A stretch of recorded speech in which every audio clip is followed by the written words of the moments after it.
right when it's on time. Here we go.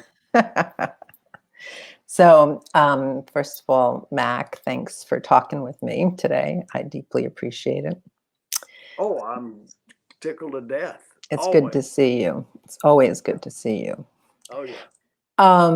I think that what I'm going to do is I'm going to introduce why I'm doing this in the first place, and then kind of talk about just the three areas that I would like us to talk about, and we probably won't get to today because we know we like to talk so much, and I have so much to hear from you. So so basically, the reason that I'm doing these talks and exploring this this subject is I mean, actually, it has a lot to do with our relationship, I think, and how we have come together over the years. And I have, through our relationship and our work, articulated and re-articulated my work as a theater artist, and that dynamic within our community, and how important that is to take a look at on a really conscious level. And so that kind of moved through our conversations and our discussions and reflections on many, many years of work, and came to this point of really looking at sort of 4 pillars that hold up this idea of theater for social renewal. And so we've just been exploring these, started to explore them, because what else do you do when you're locked in your home and want to connect with people? So you start exploring things together. And for me, it's this. And so we started looking at the 4 pillars, and those 4 pillars are kindness, community, artistry, and then what we're calling, as you know, the 7 whole artist elements, the elemental aspects of what I've identified as helpful for theater artists, and can also relate to the theories and issues that are important for people who are not theater artists, community members we work with. And so we talked about kindness. About 2 weeks ago, I had some really dynamic and interesting conversations with different people, and it brought up a lot of interesting thoughts and discussions about what is kindness, you know, and how difficult it is sometimes to be kind, and how natural at the same time, and that dynamic makes us fragile and vulnerable, and that fragility and vulnerability is important. And how that also ties into theater and into our communities. And that moves us naturally to community. And that, for me, it only makes sense if I'm going to transition from kindness to community to talk to McCarter, because that's where we get to caring communities. And I really want to just speak with you deeply about this word in living action, community. It's something I find a lot of people are talking about right now in different ways. They're looking at it, and they're trying to figure it out, and to really understand it. And they're seeing where it's not functioning, it's not working right now, in many ways, and in other ways it is. And so I would like us to take some time and to introduce CRI, Community Renewal International, which in any way you would like to talk about it. And then I would like to see how we connect the arts piece into all of this. And then I'd like to also discuss how to imagine healthy society and healthy community when we're seeing so much disconnect and so much illness amongst us, and you know what you feel is possible for us at a time when it seems like so much is falling apart. So that's kind of my agenda, but we don't end up having to stick to it, because we're just going to chat and learn. And I'm really curious to see where we go. And first, I'd like you to talk a little bit about Community Renewal International for people who may be here that don't know. about it, about its methodology and its structure. So it's your turn, and I'm going to just sit. Well, That was my spiel. there you go. Well, Barry, it's wonderful to be with you, and as always, and I'm grateful for the opportunity just to chat, Mm. and hopefully it will be worth listening into by all of those who happen to be with us today. When I was born and reared here in Shreveport in 1945, Shreveport, Louisiana, I can remember at the age of 4 picking up the telephone in the hallway of our home and listening to the neighbors as they talked. And then one of the neighbors said, "Little boy, get off that phone," because we had then what we call party lines. And I had no idea how party lines worked or whatever, but I'm glad to know that in the 21st century, we have a way of returning to a party line, and where folks can listen in, and I'm not going to chastise anybody to say get off this call. I want everybody to listen in, so I'm tickled to death, and I'm glad to share about Community Renewal International. There are a couple of things, and I would really approach it this way. You know, we have one planet that we know of that bears life in this entire endless universe of ours. There is wonderful scientific reasoning that certainly we're not the only ones, but at least right now we're all that we have, and we're all that we know. It's my hope that we learn that the universe is filled with hearts that seek the kind of aspirations that we human beings seek. That would be a great thing. But right now, we have one planet, we have one people that we have named Homo sapiens. And we have to start with, what is the common vision and the common connecting force with human beings on this planet. I've got it was a wonderful insight when I finally learned that inside of every human body is a human being.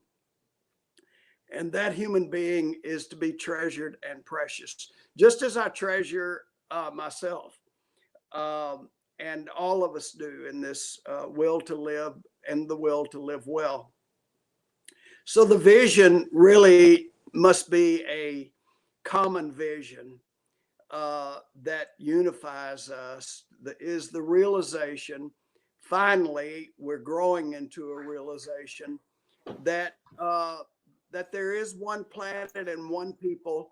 We don't have any lifeboats, and so we have got to learn to access these tendrils of connectivity with one another, and not only access those, but to grow them to the place of magnificent strength, to know that this is what we share together in common.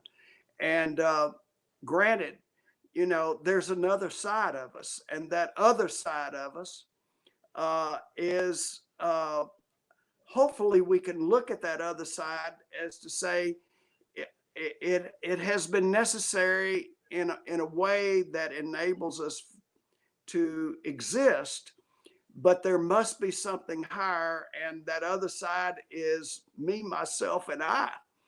And so how do we combine this massive force inside of us that is always in conscious and unconscious ways seeking the good of ourselves, and how do we combine that with what at times brings it could be a conflicting notion of the universality of all of our lives together. And that becomes the question of the ages.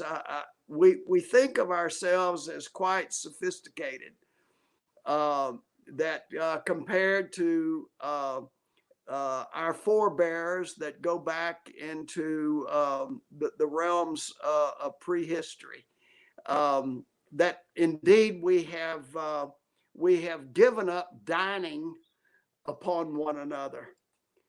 But in actuality, we have never given up cannibalism. We still devour one another. Yeah. We do it in 1,000 different ways. So, Mack, just really quickly, because somebody wrote this in the chat, and does that, the idea of tribal, having a tribe, right? Yeah. Can you fold that in a little bit to what you're saying? Sure. I mean, that's really part of the entire understanding, and we throw around the term tribalism now in a pejorative way, but it doesn't necessarily have to be pejorative. It is when we can understand that any form of unity that is less than the inclusion of every single human being on earth, any form of unity, even though it could be good, can still be the enemy of us joining together as a whole. When I extol, I am a proud member of a family, the McCarter family. I'm a proud member of a university family. I'm a proud member of a particular political philosophy. I have a million different allegiances, and this is very, very important. We have to find the way where we can understand that our allegiances are critical for our formation. There's a great psalm, the Psalm 46, verse 4, that says, "There is a river whose streams make glad the city of God." And I always think of that river as the river of love. Well, we've got a million different streams, and that's what forms us. We're born on these tributaries. I was born in a particular tributary of white skin and a southern town and a particular faith. But we've got to understand that all of that is wonderful. But when we hold it against another to say that there is a greater and a lesser, then that brings us into that conflict that appears to last forever. The key is to recognize that there is a tribe with a capital T. Yeah. And that tribe with a capital T is where we should be tending. I don't care about your origin. I don't care if you were born whatever, atheist, Christian, Jew, Republican, Democrat. Doesn't matter your origin. The critical question is, what is your destiny? Where are you heading? And love has very, very strong laws. There are certain things you have to do to love another. There are certain things you must never do to love another. Certain things you must say. And this tribe of human love becomes the tribe that then we aspire to, we join, and then the ethic of that makes its way all the way down into everything that we are. I'm glad to be a McCarter, but that must be subsumed. That must be not subsumed. It must be included into the family of human beings. I can't lift up my family because that is group narcissism, which is the projection of solo narcissism, which says, I want to do what I want to do when I want to do it. And that equals, in our body, that equals a cancer cell. A cancer cell says, I want to do what I want to do. And I'm going to reproduce like crazy, and we're going to all do what we want to do. And ultimately to the derogation of the health of the body. So let me just say this, Barry. Yeah, yeah, So yeah. That's the critical notion is that tribalism is not a bad thing, but it can be a bad thing. It's like I'm going to give two quick analogies. One analogy, of course, I've already given is the river with all the tributaries. They must flow, the streams must flow to the river that make glad the city of God. The second came to me recently, and that is like a coral. You know, the coral is attached to a particular place. It's attached to a rock, but the arms or the branches of the coral are open and wave and feed in the endless immensity of the sea. And we must be attached to where we are. I say we hug people close to us. I can't hug 8 billion people. I can hug those close to me with the idea that I am embracing 8 billion people. And so that's one final analogy. As you know, I'm going to speak in those real quick, but that is that way. And then, you know, the idea I've always said, you know, in the Empire State Building, there are 10 million bricks, but each brick only touches 6 other bricks, but they're connected to the whole, to the entire building. And the threat that we feel is if we are connected to the world, we feel like it will disenfranchise us from our culture and our heritage, for which we will fight, you know, like crazy. But we've got to understand that we have to have a global culture of love that literally both binds us together and frees us at the same time. So, And that the only no, go ahead, please. me? Yes, I didn't mean to Oh, interrupt. I've just finished. I said the only thing that can do that is love. And so consequently, community renewal was born with this idea of how do we bind ourselves to those around us, based upon our common capacity, God-given or within us. It was here when I got here, to love and care for one another. And kindness is the critical notion there, because we're hardwired to connect with one another. We cannot live disconnected. It brings terrible pathology. That's the perfect transition to talking about CRI's work. But you said something that is interesting to me.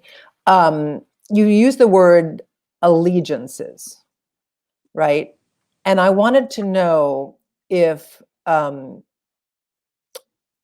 have multiple allegiances, do you consider that as multiple communities? Oh, yeah. Do you understand what I'm saying? Because someone said here also, I just want to throw this out. How do you bring others to understand what you have been saying, especially those who are fiercely tribal in a toxic way, in us versus them? So in that way, I wonder about the word allegiances and community, and how that all works together or doesn't. We never really talked about that word before. It's an interesting word, allegiances. Oh, allegiances. Yeah, yeah. We have many allegiances. The key that we've got to understand, that we have to socially evolve into, and this is a process. It has been a process within human history. We are now connected globally in a way that the human race never has been, ever. And we are going through terrible times of tension in coming together, and it brings conflict in its wake.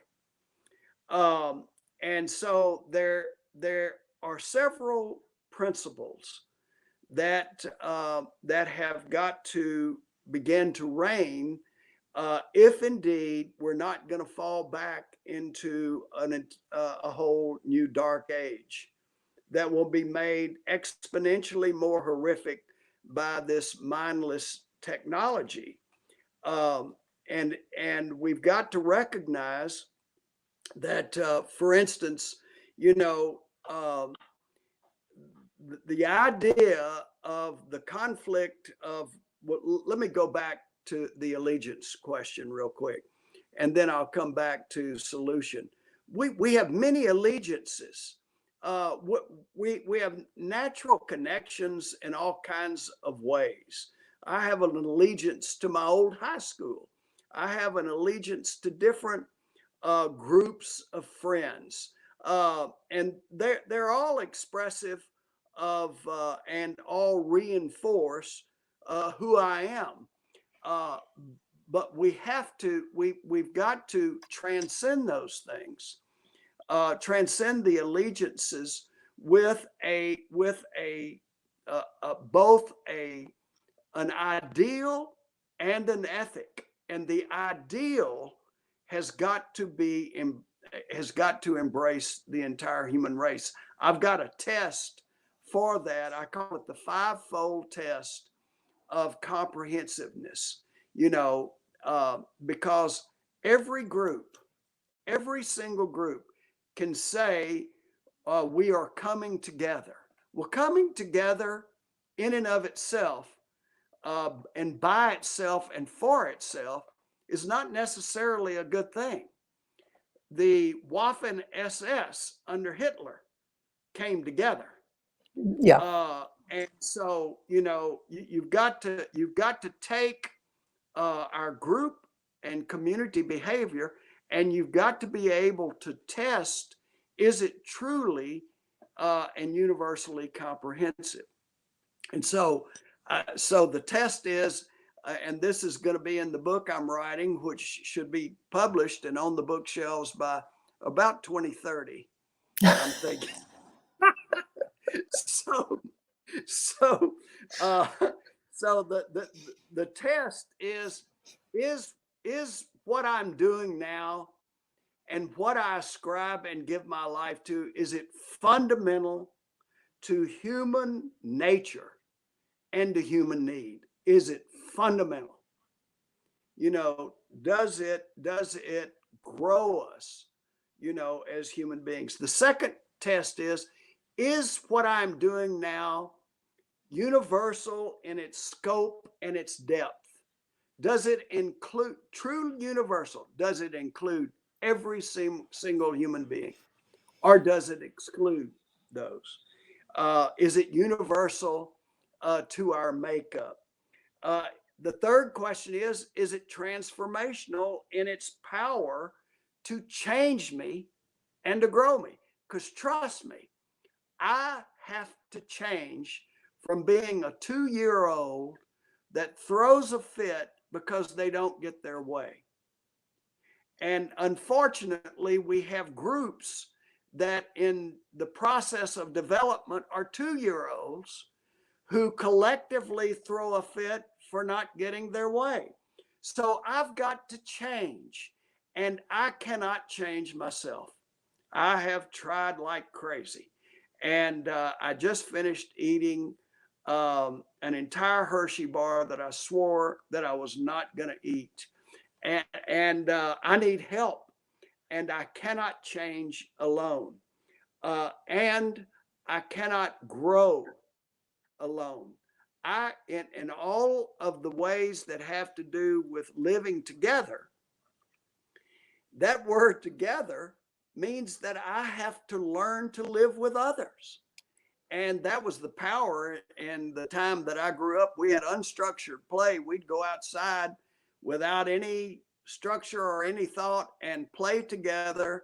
And we had began to learn how to get along. That's so important for the mammalian groups and the higher life groups, is how to get along together. So is this transformational in its power and in its depth to reach all the way down? Is this ideal in ethic? Is it exponential in both its reproduction and in its replication? And so consequently, the reason I say that, we've got 8 billion people, and we have to learn to be together on this globe. We have to, because it's the only way we're going to change the environment to make it livable, is if we're all in agreement that survival means that there has to be a unity of us based upon our common humanity. So we've got to, once discovered, we've got to be able to go viral in a positive way that fulfills us and doesn't destroy us. And so reproduction always is person to person. And replication is the structure that you take this reproduction in. I think the great breakthrough of community renewal is we took the capacity to care for one another and put it into a system that works citywide to have rich and poor, black and white, Democrat, Republican, liberal, conservative, male, female, young, old. We all have the capacity to care for one another, and that begins to bring the unity. So we've got to be able to reproduce this from one to one, but also replicate the structure. We took caring and put it into a structure that enabled it then to go viral for the city. And then the final test is the test, is it eternal in its value, in its source, to be the source of our lives, to guide us in our behavior, and ultimately to be the goal to which we are tending. And I'm going to say something that's going to probably, I hope people can fully understand. I have loved e pluribus unum my whole life. I just, out of many comes one. But the more that I have thought about this, the more I have thought that really doesn't work. You can't take the many and all of the individuals and come up with the one. You can't do it. There is a guiding principle. It should be e unum pluribus, out of one common commitment, out of one common understanding. There is wonderful diversity, but we are united in that one common. People might say, well, look, you go back to Psalm 46:4. Here are all the many streams that make the river. No, no, no. What are the streams made out of? What is the river made out of? It's a thing called H2O. And that was the unifying factor to begin with. And so really out of one, we are one humanity. And that's the transcendent power that makes, that transcends diversity, but we celebrate diversity. We hold it dear. Barry, I've got to say this. I just finished rewatching Band of Brothers. I've got it here at the house. I've seen it 6 times, but I thought, well, I finally bought a DVD player that worked. And I thought during all this time, I'll rewatch it. Here are these guys. They came from all kinds of different walks, etc., but they were called by the same commitment. There were Republicans, Democrats, there were Irishmen, there were Jewish folks, there were all kinds. And they got in the foxhole together, and not one time in the entire war did they ever say, before you get in this foxhole, are you an Irishman or an Italian? Are you a Democrat or Republican? Not once. They held those things dear to themselves. and they experienced the diversity of their group, but it was united in one transcendent cause, and that was the cause of fighting and sacrificing their lives for freedom. And that is the critical notion facing us now.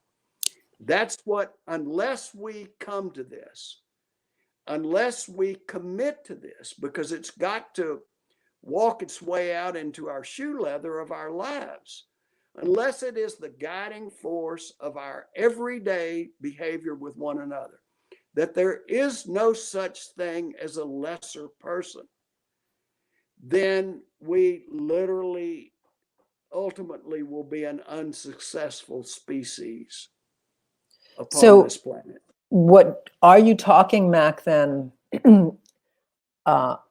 You're talking about the larger replicable vision for the system and the method of CRI as the way to transform the global community, the global tribe of humanity, so that we all understand our capacity to have a interconnected, variant, beautiful prism of multiple of diversity and multiple perspectives and expressions, but that our ultimate goal, which I stand for as well, is a single, is the coming to the reality which exists, which we are one tribe, and that through CRI's work, because I do want to talk, I would like you to talk a little bit about the how, because you've worked so hard over the years with many lovely, amazing people that I have had the pleasure of coming to know. And it is true that a person that is, that you have created an environment, a community in Shreveport, where someone who is not of that culture, does not share those values necessarily, those external values, right, that define culture, certain culture, can walk in like me, this, Jewish girl born in New York City, right into the belt of the Bible Belt, the buckle, I should say, as you told me, and feel utterly at home. So, that that is something that is why I believe so strongly in what CRI is, and also an understanding that what prepared me for that, in addition, is having lived abroad and having entered other cultures, and understood that there's a level of consciousness that has to be applied in any human-to-human interaction. And I feel that your work is all about, not all about, but that it's about a conscious application. Yes, it is. It's about a conscious application to human relationships. And that's, in a sense, we are a lot of, I believe a lot of our dysfunction planetarily is that we've kind of gone on autopilot, many of us, and we're sleeping. We're not activating in a positive way that vision in our hearts through actions, through our hands and our feet that are have to be actually discussed. And that's what this for me is all about, that these 4 pillars of Theater for Social Renewal, you can say the word kindness or you can say the word community, but if you don't look deeply at them, they are very soft words that people can so easily dismiss. Love, that they're not useful to society, when the truth is these are core to our survival. And I would love to hear you speak a little bit about methodology, and the beauty that is not just in Shreveport any longer, is replicated elsewhere, and that you and I have been seeking to incorporate the arts into. But that structure, the brilliance of it, and the beauty of it is just something that people just don't know. And, you know, I just want more and more people, even if it's just one person here who's never heard of CRI, to know what you're doing, what you are all doing, because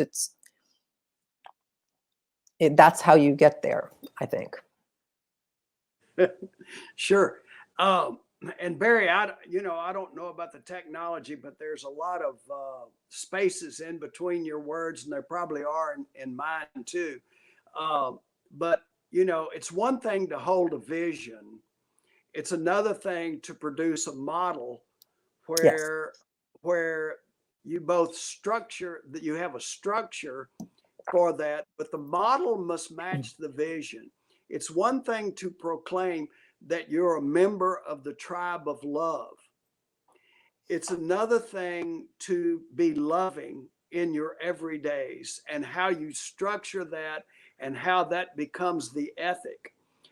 We can't have a world of love unless we are committed to that ethic with one another, and then how that spreads on. And so we have a saying in community renewal with our staff, our team, that we have to be the kind of community that we're seeking the world to become. Yeah. And that means that we must be a loving community with one another, so that we can replicate that community, and we can walk that out like a seed that then grows to embrace and to envelop all. And so, as I said, we had to put together a model for one whole city in Shreveport and Bossier City, and in all places in Louisiana. And so we took and we said, we've got 300,000 people here. We're going to build a relational model that really restores the foundation upon which all society rests. And if we don't do that, if we keep taking for granted that this society will be there always, then that would be the terrible misjudgment made throughout history, which means that we have not paid attention to the fact that every single prior civilization has risen, flourished, and fallen. That we have, as the human race, never grown a society that successively, incrementally, generationally, and infinitely gets better and better and better and better and better. We've never done it. We grow, collapse, grow, collapse, grow, collapse. So our whole theory is, the reason is that we haven't paid attention to the rules that have to do with how we relate to one another in caring and in love. And as I said, there are certain things we must do, certain things we must not do. There are certain things we must say and certain things we must not say. Down here in Shreveport, the last thing that I ever want to say is, for a Shreveport girl, you don't sweat a lot. That's not a real good compliment. No, for any girl, that's not a good compliment. There's certain things that we've got to do. Now, the key is, how do we take those we know how to make friends with each other. The key is to take those rules and make them practically applicable for whole societies. And one of the rules is, you can't take one another for granted and expect to have a growing relationship in which you flourish, you develop, you grow. And so you can't just assume that a relationship is going to take place and not give it intentional attention and invest yourself in. If you don't do that, your relationship will not grow. Your relationship will stagnate, and in many cases will disintegrate.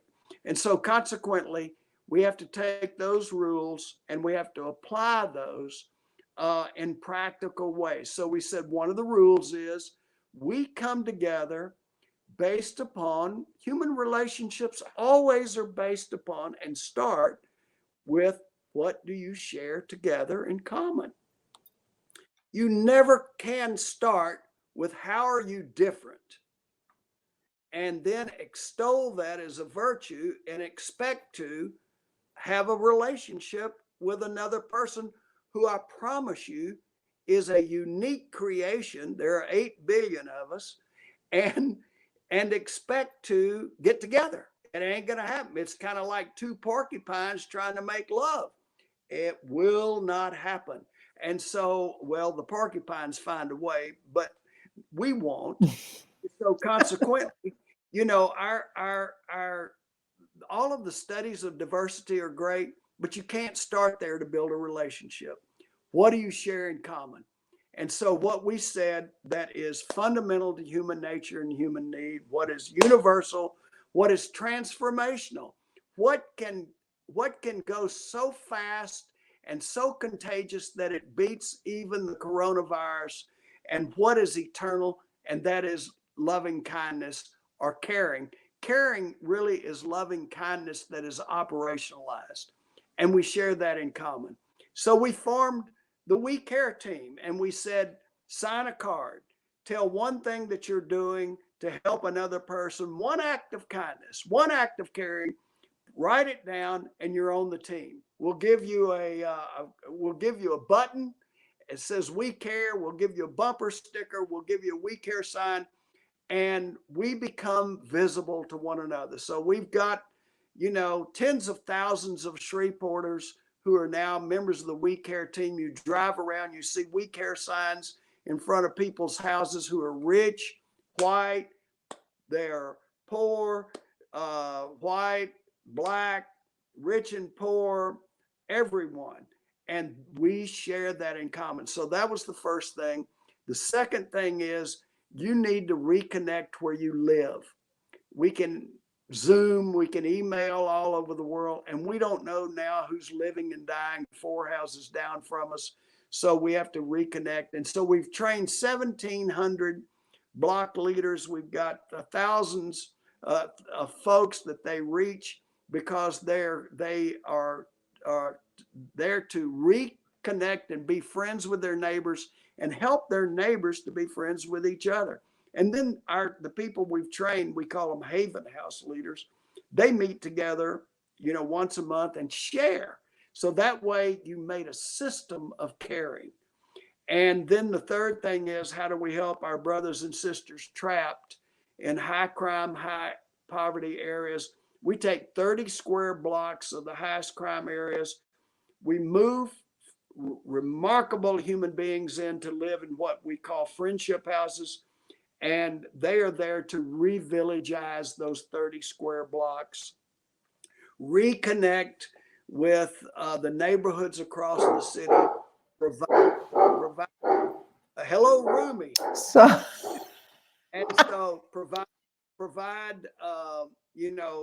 wonderful bridges of connectivity. So consequently, all this comes together, and the tendrils of caring now form wonderful, powerful roots that literally can grow into a wonderful grove of persons caring together, and we can replicate that structure. One thing that I will tell you, people have said, well, you know, we started 25 years ago because one of the things that we know is that catastrophe reveals caring people. During the normal days, we're pretty much invisible to each other because we're normal. It isn't normal people that ever make news. It's the anomalies of behavior that is, quote, news. To help a lady across the street isn't news. That's just a caring act. It's just normal. It's just what you do. And so we've got all of these normal folks, and yet a catastrophe occurs, and then a stranger comes in his boat and and rescues you, and you never see the stranger again. Here's an act of caring, and all of a sudden that's news, you see. And so we said that, we're not going to wait for a catastrophe in order to surface. We're going to become visible to one another now. And we're going to show that there's an army of caring people. We're the biggest gang in town, for heaven's sakes. And so we're going to show that army. And so when the catastrophe comes, we're in place. We're there. We're simply doing what we've done all along. And now this gives us the chance to expand that army. And so there is what I call the provocative way that diverse folks are formed together in community. The historian Arnold Toynbee calls that challenge response, but in my book, I've called it provocative because it's an external challenge that calls forth a response met by human beings, and it's like exercising your muscle. Like, here's a challenge. I promise you, I think the globe would come together if we were invaded by an alien civilization from another planet. Well, it might not. I don't know now, Mac. That's actually my next question. So anyway, the provocative is there. The provocative then gets diverse folks acting together to solve the challenge or the problem. But once that goes away, once it is solved, then we devolve back down into our own individualism. So I think that there is what I call the evocative way of building community. And that is a common ideal that can be reached, that pulls us together. It took 700 years to build the cathedral at Cologne. And it was built by village people.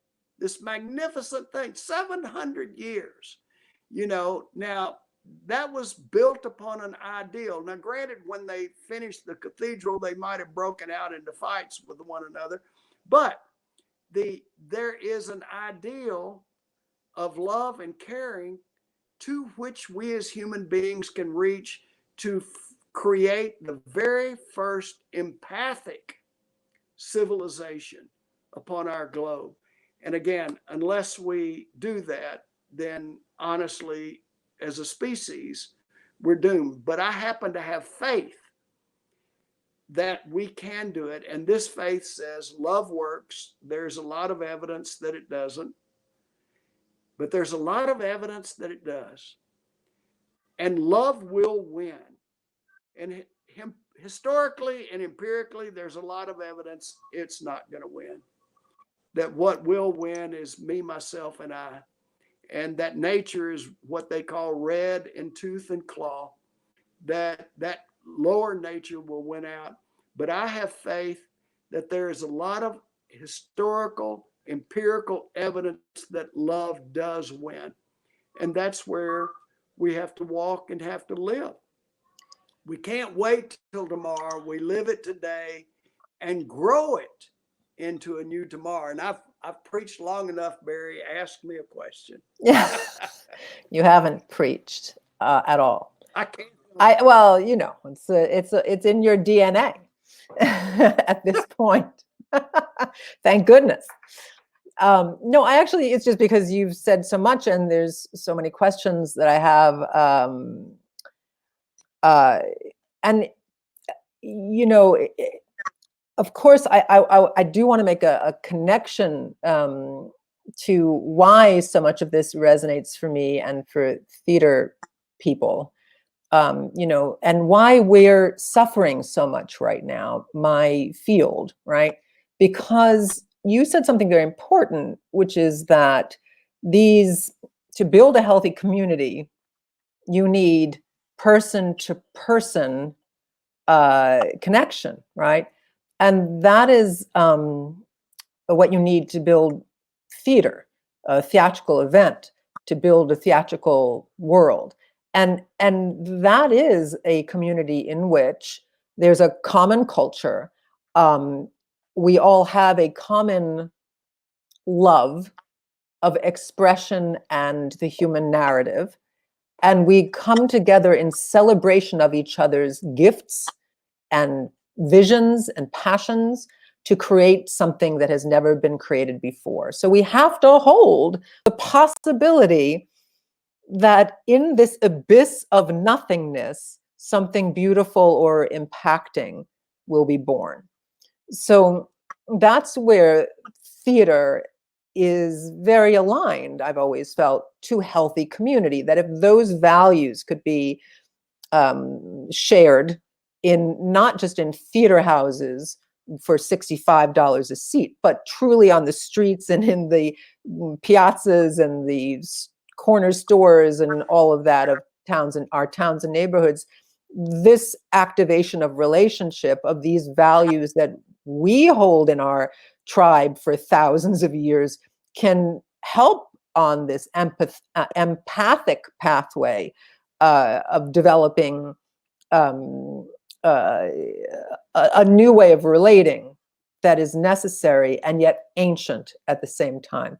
So this is a thought that I just wanted to share, but about this challenge we are in right now of there's three things I think they connect. One is the person-to-person situation, which to create a healthy relationships requires that. And we are right now being asked not to engage in that for our health of our society, the health of our family members and friends and our co-community members. So that's one part. The other part is what you talked about, catastrophe, and how it reveals caring in people. And it absolutely does. There's no question. But I have had many conversations where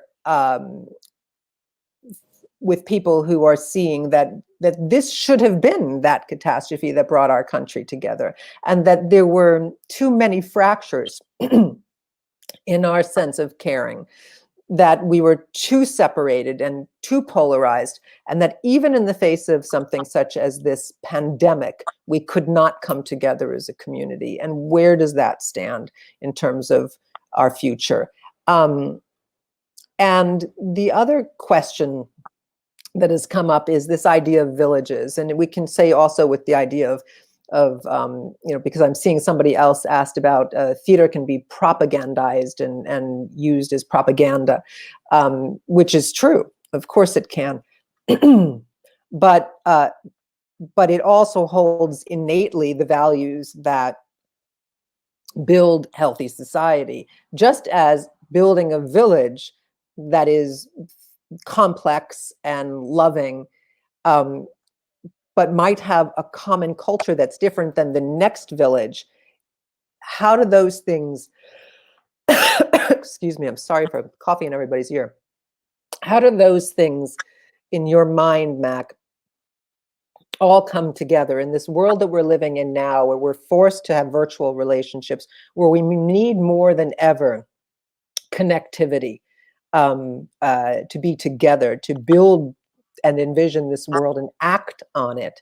A friend of mine wanted to know if you had a thought that is there a way with all of the values that exist in CRI to activate them online when you can't activate them in person right now? Like, can you still build that? Yeah, again, let me share that that the fundamental ingredient or the place where I'm coming from always is a place of hope. We can always see the lesser, but and we're always astonished by man's capacity for evil. And I define evil as I want to do what I want to do when I want to do it. I think that's the fundamental evil that infects each one of us, and must be overcome. And yet, we should also be amazed at man's capacity to come together. Granted, on the front part of the stage, or you know, it always in our consciousness, especially with the messaging that is going on a continual basis, it appears to be that all is conflict. And I would say, and I would argue, and I believe that that back behind the stage or off stage is the reality, is the real world, in which there is this connectedness of caring for one another. Niebuhr defined it this way: moral man and immoral society, that we will do as a group which we would never do as individuals, behave as a group in ways that we would never behave toward one another in an individual way. And the key is to ultimately extol the preciousness of every single person to the place that all of us agree that each is precious. Now, that's a way of saying this, is that we're different. I think of that passage in Proverbs that said, "The spirit of man is the candle of the Lord." And I think about a candle, and it's got wax and it's got a wick, and I share those with I shared those with my little dog Missy. That I have this creature part of me, and I've got a soul, and my soul is the seat of my will. Sometimes she has a will that is of her own, and I have feelings, and I have impulses, and I have thoughts. I think that our souls are a little bit more developed, but there are ways in which we're probably not. But there's something different about us, and that is that we have, like a candle, and you go from the wax to the wick, and you light it, and there's an entirely different reality at the top, and it's the flame.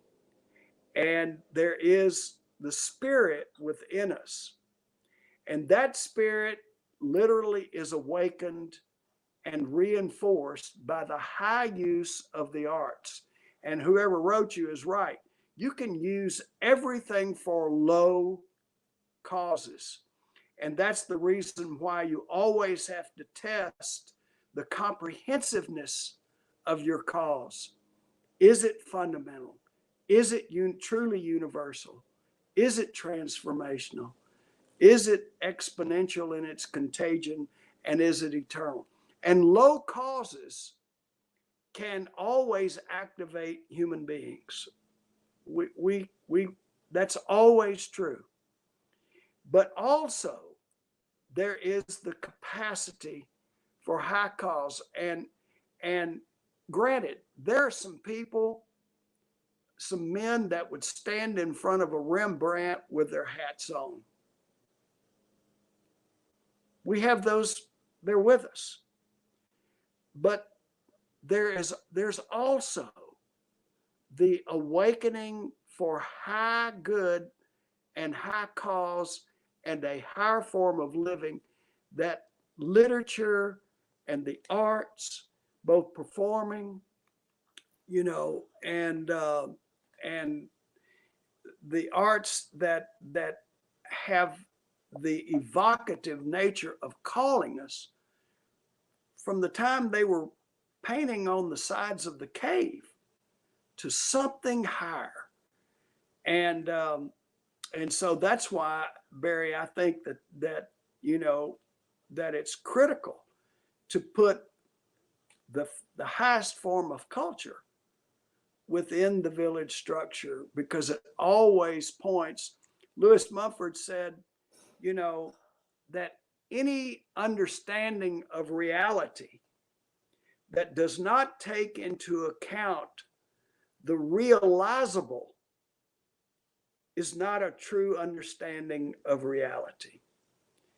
And when people say, well, I'm a realist and it can't be done, that's nothing but a cynic. It's always that which is realizable. And, who was it? Gosh, I can't think of his name. I'll think of it in a minute. But he said, any map of the world that does not contain the country of utopia is not worth even glancing at. And it was Oscar Wilde.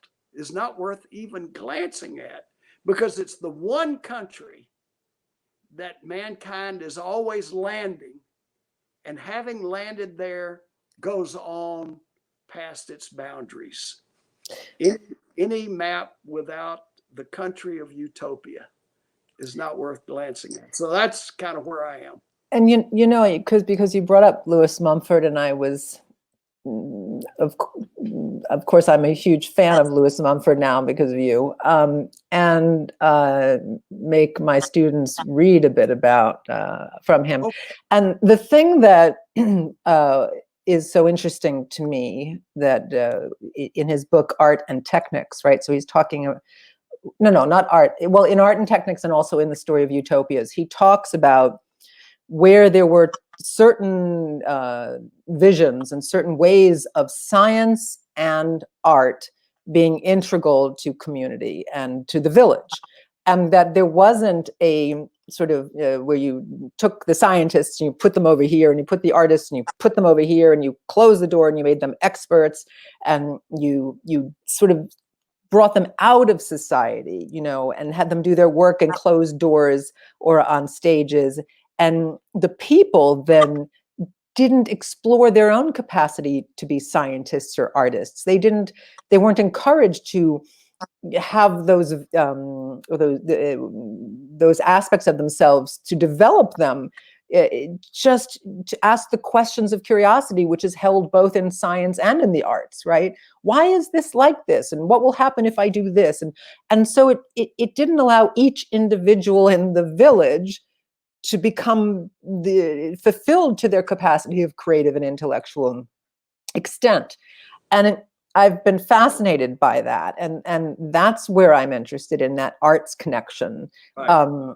In everything that we've been talking about, and where I truly believe, Mack, that to build on what you were just saying, that this lifting of our capacity as human beings toward an empathetic society requires that we touch into our own creative and intellectual capacity.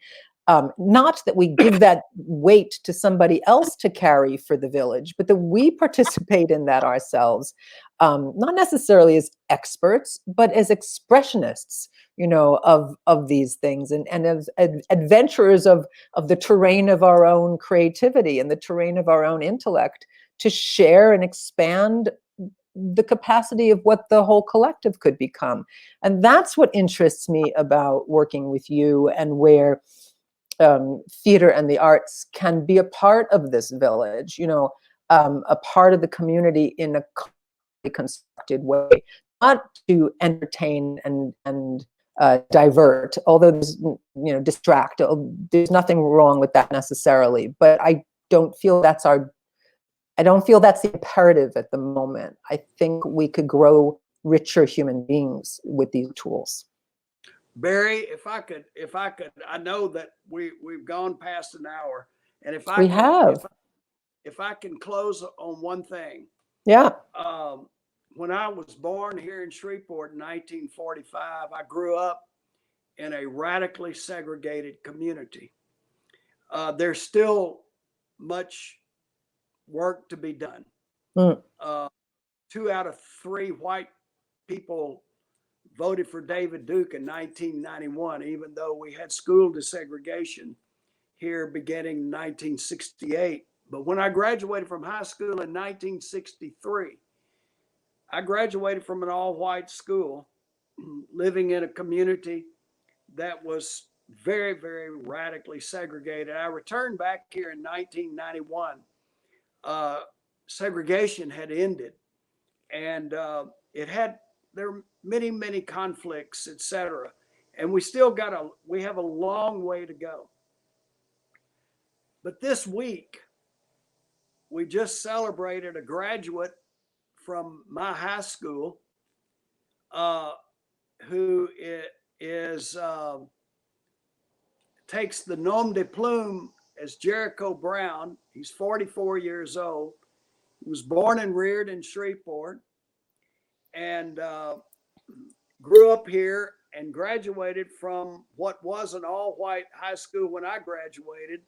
And he is a magnificent young African-American here. And he just was awarded the Pulitzer Prize for Poetry for 2020. And so I believe that seeds of hope are all around us. And it's an incredible parable of what we could be and what we could do. But even more, I've been on email, and a graduating class of 1959, they have included me in their email. They're 4 years older and always the big kids. One was a Sterling professor of law at Yale. Another was the Secretary of the Navy in this class of 1959. The Sterling professor of law was also the dean of the of the Yale Law School. One is the professor emerita and was nominated for one of 3 finalists for Pulitzer as a historian. And she was the daughter of the local rabbi. And she has had a distinguished career at MIT as a professor, and is just finished her career at Smith University.